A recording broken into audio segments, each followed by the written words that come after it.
રાજકોટમાં 2 વર્ષ જૂની અદાવતનો લોહિયાળ અંત આવ્યો છે। કારમાં બેઠેલા 42 વર્ષીય ઘનશ્યામસિંહ વાઘેલાની છરીના ઘા મારી કરપીણ હત્યા કરી દેવામાં આવી। 1 ઓગસ્ટના રોજ સાંજના સમયે હત્યાનો બનાવ બન્યો હતો। જલારામ ચોકથી ભક્તિનગર સર્કલ તરફ જતા માર્ગ પર ધર્મજીવન એપાર્ટમેન્ટ પાસે હત્યા થઈ। ધર્મેન્દ્રસિંહ વાઘેલા નામના શખ્સે હત્યા કરી હોવાનો આક્ષેપ છે। શરીરના વિવિધ ભાગે છરીનો હુમલો કરતા સારવારમાં મોત થયું। જૂની અદાવતનું સમાધાન ન થતા બંદૂક રાખી હુમલો કર્યો।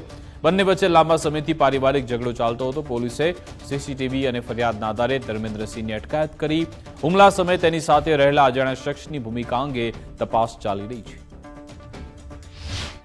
બનાવ બનેલો તેમાં ઘનશ્યામસિંહ વાઘેલા નામના ઈસમ છે તેનું ચક્કુ દ્વારા આ કામના આરોપી છે ધર્મેન્દ્રસિંહ મહેન્દ્રસિંહ વાઘેલા તેના દ્વારા ખૂન કરવામાં આવેલું અને એ બાબતનો શરૂઆતમાં ગંભીર ઈજા થતાં એમને ગોકુળ હોસ્પિટલમાં દાખલ કરેલા અને ત્યારબાદ બીજા દિવસે એમનું મરણ થતાં ખૂનનો ગુનો દાખલ કરવામાં આવેલ છે। મરણ જનાર છે એમને એમના કૌટુંબિક ભાભી સાથે સંબંધ હોવાના કારણે તેમનો અગાઉ પણ ઝઘડો થયેલો અને એ બાબતે અગાઉ પણ ગુનો દાખલ કરવામાં આવેલો અને આ મરણ જનાર પર હિંસક હુમલો થયેલો ને એમાં બચી ગયેલા અને બીજી વખત આ કામના આરોપી મરણ જનારનું મૃત્યુ થયેલ છે હુમલામાં। જે પહેલો જે કેસ થયેલો એમાં સમાધાન કરવા માટે દબાણ કરતો હતો એટલે ધાકધમકી આપતો હતો અને એને આ કામના જે મરણ જનાર છે એ અગાઉના જે ફરિયાદી છે ને એમના આરોપી છે ધર્મેન્દ્રસિંહ વાઘેલા એના ઘરે જઈને ફોન વારંવાર કરતો હતો અને ઉપાડવાના કારણે એને બીક લાગતા આ કામના આરોપીએ હુમલો કરીને એને એવું લાગ્યું કે મને માર નાખશે। એના પહેલાં આ આરોપીએ આ કામના મરણ જનાર ઘનશ્યામસિંહને માર નાખેલ છે।